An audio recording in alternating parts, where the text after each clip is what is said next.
Thank you very much, Nadira. My name is Chris Anderson. I'm Director of Science Policy at the Australian Academy of Science.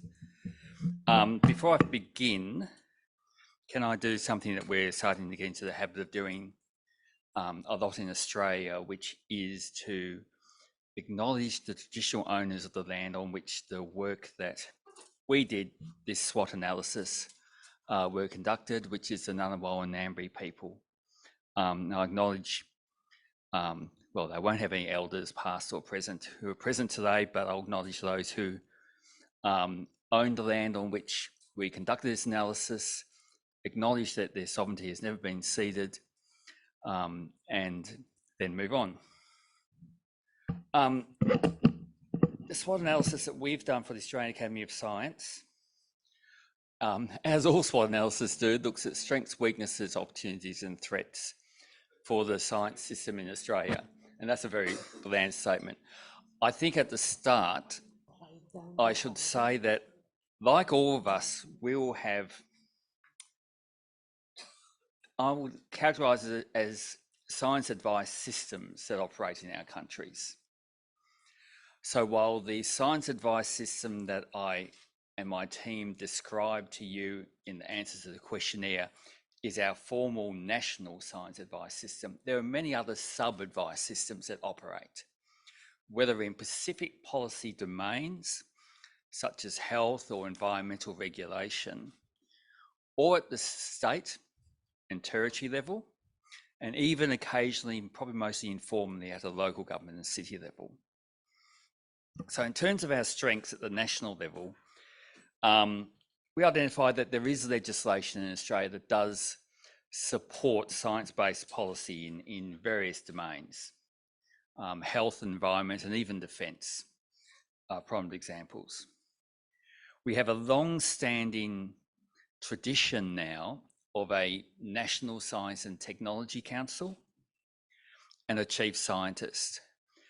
This tradition goes back, you can trace it back to the 1970s now, and they provide reliable platforms for evidence-based advice to government.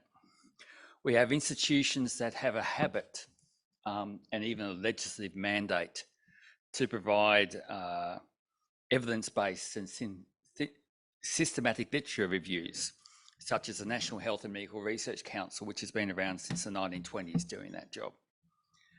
But I have to emphasise, and we will later, that it's not actually universal. We have, during the course of the pandemic, innovated our science advice mechanisms, particularly at the academy level. Prior to the pandemic, globally, I dare I suggest, all academies had a reputation for being rigorous, learned, ponderous, and slow. What we all had to do during the pandemic, and we did in Australia, was go, we need to provide the evidence to policymakers in a policy relevant timeline. So we came up with these things called rapid research information reports. These are reports based on a specific question that a government minister or policymaker had that had to be delivered within days or 2 weeks. The first one, I think, was over Easter in 2020. I believe, from memory, we did it in 3 days.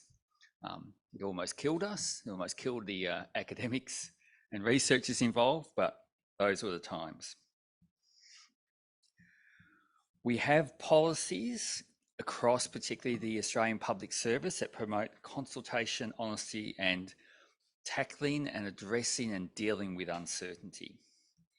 And science advisors within government, from the chief scientist down, are required to engage in these practices. We have some established science communication groups who are researching practices for tackling disinformation. We have contestability over science advice. Science advice can come from academies, can come from the chief scientists, it can come from science agencies. It even comes from the broader NGO sector with our varying degrees of quality. We have strong expertise in global strengths in some areas, such as climate change, studies, adaptation, astronomy to the degree that's relevant to policy.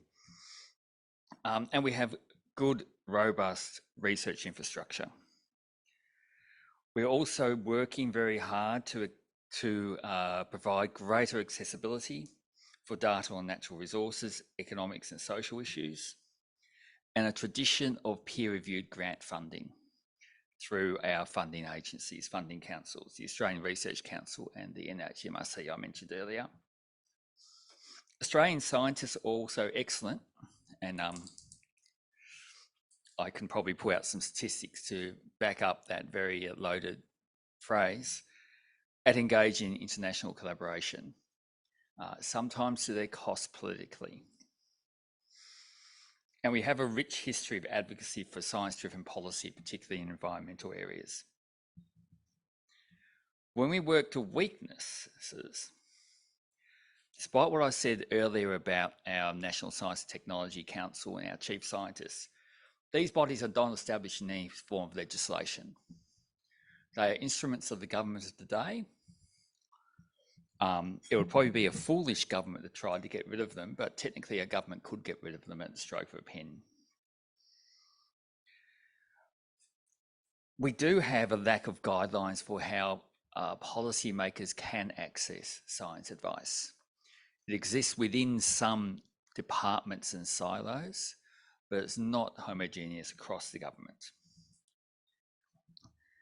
And similarly, policy and regulations are often developed within departmental silos with limited coordination, unless it goes to matters of legislation or national fiscal impact. We have no set procedure for the publication or communication of reports and consultation outcomes. And the appointment of advisors is often subject to in-confidence processes, cabinet processes, and usually lacks transparency and clarity. Although, can I say, most of the time we know exactly who's in the frame, because the Australian science community, like many of our science communities, is both small and gossipy. We have a thin level of expertise in some highly specialised areas of science. I think one that I've looked at most recently has been, and we're grappling with, is our nuclear science capability can fit in one car. It's pretty thin, and we've got some real issues there.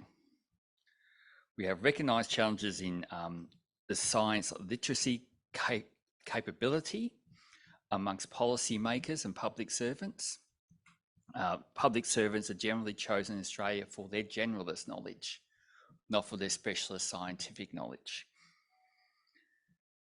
We are grappling with the lack of acknowledgement and involvement of Indigenous peoples and traditional knowledge systems in science advice. We still have cultural and legislative challenges for data sharing and access to data, particularly by researchers.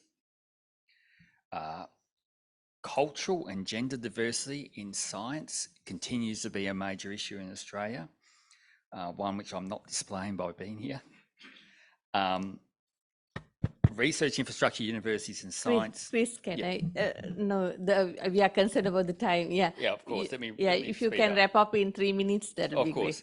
So in terms of weaknesses, I'll let you read the rest, but it's basically about research infrastructure, regionalism and the like. In terms of opportunities, policymakers want to access due information. That scientific evidence can help define policy questions and balance diverse perspectives. The public actually trusts scientific institutions that we have in Australia, that universities are investing in science, largely through additional funding, not government funding. Our capacity is strong, and we are looking to strengthen scientific knowledge with Asia Pacific countries. And recently we have established a National Anti-Corruption Commission, which provides an opportunity to strengthen science advice and science integrity. In terms of threats, and I suspect a lot of us will say the same thing, misinformation and disinformation, anti-expert narratives, the threat in many of our countries that there may be at some point a post-pandemic inquiry that, if done wrongly, badly, could undermine public acceptance of science advice. artificial intelligence and its impact on trust, reliable information, and democracy, the possible regulation of international collaborations, responding to geopolitical competition, short-term election cycles, the amount of our science capacity that is funded by universities, the politicisation of science, and one that is always a big debate in Australia is that often our young career scientists have to go overseas, which potentially leads to a brain drain for the future. So I think I might finish up there because I think Thank you time. very much, Chris. Thank you.